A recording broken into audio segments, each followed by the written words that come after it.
You wouldn't believe the rabbit hole that I found myself climbing out of today at this AI conference. It felt like a Go match where I was trying to understand the impact of every move in the big picture.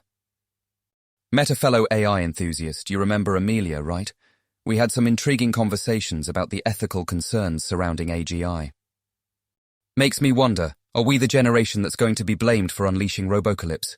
Or will we be praised for spearheading a new era in technology? Unsurprisingly, my mind kept wandering down the same trail during Dr. Alex's speech. He had some fascinating viewpoints on how AGI could alter our daily lives, from trivial tasks like writing emails to fundamental ones like decision-making. His central argument revolved around the potential risks we will face when the line between artificial general intelligence and human intellect becomes blurred. The ethical aspects of it are quite profound, to say the least. It's like hiking on an uncharted trail, challenging, stimulating, but filled with unforeseen dangers. He raised critical issues about trust and accountability. I mean, who do we hold accountable if an AGI makes an erroneous decision that costs lives? Where do we draw the line between utility and freedom? And the cherry on top, who gets to draw that line? I feel like I've grasped the gravity checkers professionals feel when they're strategizing their next move. It's all fun and games until you realize a wrong move could cost you the game, except in this scenario, it could potentially influence human existence. Anyway, it wasn't all existential despair and doom. We lightened up the mood a bit in our group chat afterward. Rachel is trying a new recipe tonight. I teased her that my culinary skills are limited to frying an egg at best, and shocker, she even offered to teach me how to cook. I've dodged the bullet by telling her I'll just stick to brewing my coffee. Apart from my computer codes, it's the only thing I can really brew up, if you know what I mean. It's funny how important coffee is to us programmers. I suppose it's the fuel that keeps our brains churning out codes and ideas.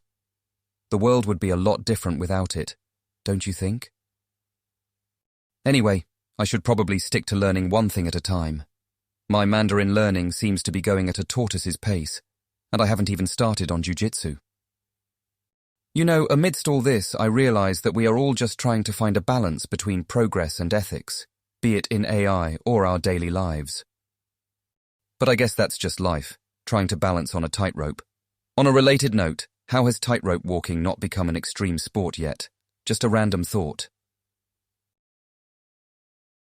So, you recall that one time we had that sales meeting and everyone was so worked up? I felt just like that today, despite having no meetings. The startup culture, always keeping us on our toes, right? But then I thought, why not just slow things down a bit and chill? And guess what I did? I tried meditation and it was legit captivating, man. It's not something you'd think of me doing, huh? I know, it's a surprise for me too. Honestly, I was pretty skeptical at first. You know me. I'd rather strategize for Neural Nest, or cook up new codes, than sit still and do nothing. It started off as me just exploring a stress relief app. But then, there was something really calming about it, focusing on just one thing, my own breath. Imagine that, just floating amidst thoughts, letting them come and go without latching onto them. It felt like I was hiking in my own mind, observing all these thoughts from a distance but not really getting entangled into any. Interesting, right? Of course, right after I had to resort to my first love, playing the piano. I must say the combination of mindfulness meditation and playing the piano, well, that felt like a breath of fresh air. Just what I needed after a hectic week. I admit, I feel pretty relaxed now. I must have played Moonlight Sonata for a solid hour. And hey, guess who's joining the wellness train? Our very own Sam. Rach and I were discussing meditation in our chat, and Sam is now considering trying it out. Who would have thought, Sam meditating? Wonder how that will go. Rach is also trying new recipes. I guess home isolation has turned her into a bona fide chef. Don't worry, I haven't succumbed to the cooking frenzy yet. I plan to stick to my good old coffee. You remember The Expanse, right? The sci-fi series we used to binge. Rach is still into it. I probably should catch up on it, but Neural Nest keeps eating into my time. Or maybe it's just me, finding work everywhere. And guess what? We nearly had a spoiler crisis. Good thing Rach kept to her promise of no spoilers. But yeah, we plan to binge-watch the series soon.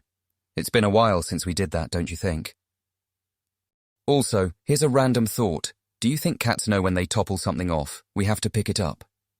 Are they just ruling us with their furry paws and cute eyes? I'm totally sold on this cat domination plot, haha. Trust me, the Go match with the lads today felt just like good old Berkeley days. Every stone put down took me back to those midnight matches, mixed with adrenaline and sheer nostalgia. There's just something about the game, uncomfortably addictive. What struck the chord, though, was how vividly my victory over Sam came back to me. Naturally, my ego was gratified reminiscing my triumphs. Although, in all fairness, he's pretty good too. He insisted it must have been the campus cat I defeated, the old goof. But that's just Sam handling his defeat in good humour. I've told him before, a Go player has to be as graceful in defeat as in victory. I can't help but ponder. We may have grown up, but deep down, we are still the same college kids, aren't we? And talk about our plans to embark on an ultimate hike tomorrow morning. Unravelling the trail, combating challenges head-on and doing it all with buddies. Should be fun. On top of it, Rach, our designated outdoor freak, has put me in charge of snacks. You remember my infamous homemade chocolate chip cookies, right? Can't wait to see their response. Funny how our conversations transition so effortlessly from Go to hikes and even Martian journeys. It was Sam again, the space enthusiast, who brought Tesla's recent rocket launch into our conversation. And boy, that man's fascination is contagious. He's dragged us all into a hilarious scenario of a Martian reunion. Could you imagine us reminiscing our Earth tales to alien cats up there? By the way, Rach had an interesting idea about discussing drones on our hike. Got to admit, drone tech fascinates me. Will surely be a refreshing subject amidst our rambles. I casually suggested Tom could join in, considering his tech enthusiast side. All in all, I'm expecting a day reunited with some of my favourite things: friends, nature, and food. Maybe we should make such reunions a regular thing. Wouldn't hurt having a breath of fresh air amidst our grind. But, for now, I need to gear up for tomorrow's wild ride. I'm off to prepare my battle-tested cookie recipe, sharpen my hiking shoes, and dust off my Go board. I'm sure it's going to be a day to remember. Stay tuned for some fun-filled tales tomorrow.